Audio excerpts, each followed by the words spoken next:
Assalamu alaikum, welcome to Times of Ummah. Today's first news update is coming from Afghanistan and the United States, where an important meeting have been held between the United States and Afghan presidents in the White House, and they have discussed the current Afghan situation. The United States president has said the partnership between Afghanistan and the United States is not ending. Their views after United States defeated by the Taliban, it now tries to pull its forces out by July 4, and the United States have decided to keep over 600 troops in Afghanistan after the United States face huge criticism from all over the world. The United States now trying to leave Afghanistan, but there is now no way for them how to go because they will still face criticism about their failure in Afghanistan. Dear viewers, in brief remarks in front of the media at the top of the meeting, Biden praised Ghani and Abdullah for their difficult job and their efforts to bring about unity among Afghan leaders across the board. He added the Afghans are gonna have to decide their own future, what they want, and it won't be for a lack of United States being helped.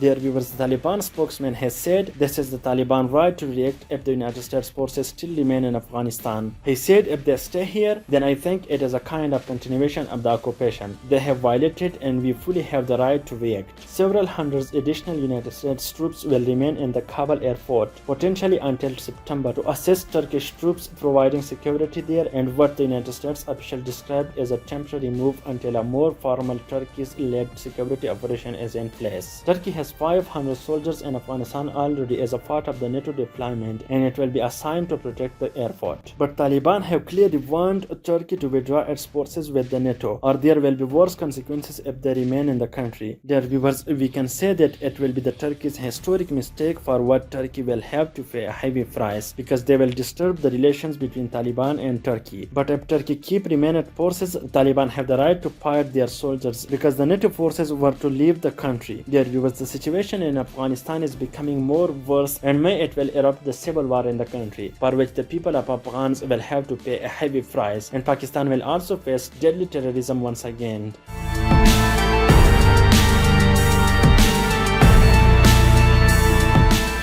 Today's second news update is coming from Russia, where Russia has fired warning shots and also a warplane dropped bombs to force a British destroyer from an area in the Black Sea near the Crimea. Dear viewers, it was the first time when Russia has used ammunition to deter a NATO ally warship after the Cold War. Dear viewers, the relation between Russia and the United States and UK especially have disturbed in several issues, especially when Russia occupied the Crimea. Dear viewers, the Russian Defense Ministry has said the Russian warship fired warning shots after the British missile destroyer Defender has ignored a notice against the intrusion in the Russia's territorial water. It said that the Russian Su-24 bomber also dropped 4 bombs ahead of the British ship to persuade it to change course. According to the Russian sources, the Defender left the Russian waters after it got warnings from Russian warplanes. The Russian Defense Ministry has also said that the destroyer had been warned that the weapons would be used if they trespasses the border of the Russian Federation. It did not react to the warning. And you should also know that the other NATO members are also at the Black Sea, but the United States and the Britain warship increasingly frequent visits in a show of support to Ukraine. In April, Russia imposed restrictions on foreign navy ships' movement near the Crimea until November in a move that drew strong complaints from Ukraine and the West. Russia has rejected the criticism and noted that the restriction would not interfere with the commercial shipping. Dear viewers, I must tell you that the UK's defense ministry has denied that the Defender had been fired. It said no warning shots have been fired at HMS Defender. The Royal Navy ship is conducting innocent passage through Ukrainian territorial waters in accordance with the international law. We believe the Russians were undertaking a gunnery exercise in the Black Sea and provided the maritime community with prior warning of the activity, the British Ministry of Defense said. No shots were directed at the HMS Defender, and we don't recognize the claims that bombs were dropped in her path. Dear viewers, Russia has sent a clear message to the Western powers and to all NATO members that never think to come in our zone or even near our territory. Dear viewers, when some other countries violates the law and entering another country's exclusive zone, they generally send warnings. But Russia has directly fired and dropped bombs near the warship, so it will really mean something. And recently, Russia has also sent over 100,000 of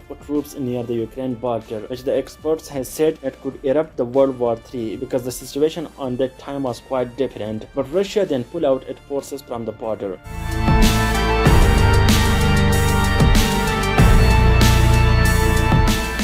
today's third news update is coming from United States, where the United States forces have carried out air raids once again against the Iranian-backed militias in Syria and Iraq. Sources have said it was in response to the drone attacks against the United States forces, personnel, and facilities in Iraq. The United States military has said it targeted weapon storage facilities at 2 locations at Syria and 1 at Iraq. It did not say whether they believed anyone was killed or wounded, but our sources have said 5 fighters were killed. The Syrian state news agency has said 1 child has been killed and at least 3 people have been wounded. Dear viewers, the attacks came at the direction of the United States President Joe Biden, the second time he has ordered retaliatory attacks against the Iranian-backed militia since taking office 5 months ago. Biden last ordered limited bombing against a target in Syria in February, at that time in response to rocket attacks in Iraq. The spokesman for the Pentagon has said the United States took necessary, appropriate, and deliberate action designed to limit the risk of escalation, but also to send a clear message. A reporter from Iraq described the United States attacks as significant and said Iraq's Popular Mobilization Force, an umbrella group that includes the Kataib Hezbollah and Kataib Sayyid al-Shuhada brigades, vowed revenge. The PMF said that they will attack American military facilities with missiles. The politician affiliated with the PMF have also been tweeting, saying the United States only understands the language of force. He added, "We also know these groups are blaming the United States for not withdrawing from Iraq and for not implementing the decision by the Iraqi House of Representatives." Dear viewers, the United States has now 2,500 troops in Iraq, and it was aimed to fight the IS in Iraq. A new report saying over the past several months, 40 attacks have been carried out by these groups against the United States. The United States officials have told to Reuters that the Iran-backed militias have carried out drone attacks against the facilities in Iraq that were in use of the United States and the coalition. Dear viewers, the attacks comes at a time when the Biden administration looking for ways to rejoin the 2015 Iran nuclear deal. And critics have said Iran can't be trusted and have pointed to drone attacks as further evidence that Iran and its proxies will never accept the United States military presence in Iraq or Syria. And Biden and the White House have also refused to comment on the incident. Their viewers, may it not affect the Iran nuclear deal,